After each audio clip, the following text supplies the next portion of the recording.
Free ആയിട്ട് വിദ്യാഭ്യാസം കൊടുക്കുന്നതിൽ ജർമ്മനി തന്നെയാണ് ഏറ്റവും മുന്നിൽ നിൽക്കുന്ന രാജ്യം. ഓക്കെ, അപ്പോൾ ജർമ്മനിയിൽ പഠിക്കാനായിട്ട് ഇപ്പം നമുക്ക് കുറച്ചുകൂടി എലിജിബിലിറ്റി ക്രൈറ്റീരിയാസൊക്കെ കുറച്ച് കുറഞ്ഞിട്ടുണ്ട്. അപ്പം അതിൽ നമുക്ക് മാസ്റ്റേഴ്സിന് പോകുന്ന കുട്ടികളാണെന്നുണ്ടെങ്കിൽ മാസ്റ്റേഴ്സിലേക്കായിട്ട് നമുക്ക് ഏകദേശം ഒരു 65% മാർക്കുള്ള കുട്ടികൾ, ഒരു 6.5 IELTS ഉണ്ടെന്നുണ്ടെങ്കിൽ നമുക്ക് പബ്ലിക് യൂണിവേഴ്സിറ്റികളിൽ ഇംഗ്ലീഷ് ടോട്ട് പ്രോഗ്രാമിലേക്ക് നമുക്ക് അഡ്മിഷൻ എടുത്ത് കൊടുക്കാൻ പറ്റുന്നതാണ്. അടുത്ത ഇൻടേക്ക് വരുന്നത് ഏകദേശം ഏപ്രിൽ മാസത്തിലാണ് വരുന്നത്. അപ്പം നിങ്ങൾക്കതിൽ അപ്ലൈ ചെയ്യാനുള്ള ഡെഡ് ലൈൻ വരുന്നത് ഡിസംബർ 10 മുമ്പായിട്ട് അപ്ലൈ ചെയ്യണം. പക്ഷേ എത്രയും നേരത്തെ അപ്ലൈ ചെയ്യുന്നതാണ് നല്ലത്. കാരണം നിങ്ങൾക്ക് APS സർട്ടിഫിക്കറ്റുകൾ അപ്ലൈ ചെയ്തിട്ട് ഒരു 2 മാസം എടുക്കും അത് കിട്ടാനായിട്ട്. അപ്പം യൂണിവേഴ്സിറ്റികൾ ഓഫർ ലെറ്റർ ഇഷ്യൂ ചെയ്യുന്നതിന് മുമ്പായിട്ട് APS സർട്ടിഫിക്കറ്റുകളും IELTS സ്കോറും നോക്കുന്നുണ്ട്.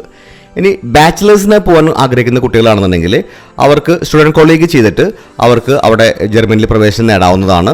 നിങ്ങൾക്ക് ടെസ്റ്റാസിൻ്റെ എക്സാം എഴുതി പ്രിപ്പറേഷൻ ചെയ്യുകയാണെന്നുണ്ടെങ്കിൽ, അതല്ലാന്നുണ്ടെങ്കിൽ JEEയുടെ മെയിൻ എക്സാമും അഡ്വാൻസ് എക്സാം നിങ്ങൾക്ക് ചെയ്തിട്ടുണ്ടെങ്കിൽ നിങ്ങൾക്ക് ടെസ്റ്റാസ് എന്നുള്ള എക്സാമിൻ്റെ എക്സംഷൻ നിങ്ങൾക്ക് കിട്ടുന്നതാണ്. അങ്ങനെയാണെന്നുണ്ടെങ്കിൽ നിങ്ങൾക്ക് ഈ പറയുന്ന മാർച്ച് ഏപ്രിൽ തുടങ്ങുന്ന സമ്മർ ഇൻടേക്കിൽ നിങ്ങൾക്ക് അഡ്മിഷൻ കിട്ടാനുള്ള പോസിബിലിറ്റീസ് ഉണ്ട്. ഇൻ കേസ് നിങ്ങൾ മിസ്സായി കഴിഞ്ഞാലും പേടിക്കേണ്ട കാര്യങ്ങളില്ല. നിങ്ങൾക്ക് സെപ്റ്റംബർ ഒക്ടോബറിൽ വരുന്ന വിൻ്റർ ഇൻടേക്കിലേക്കും നിങ്ങൾക്ക് അഡ്മിഷൻ എന്തായാലും കിട്ടും.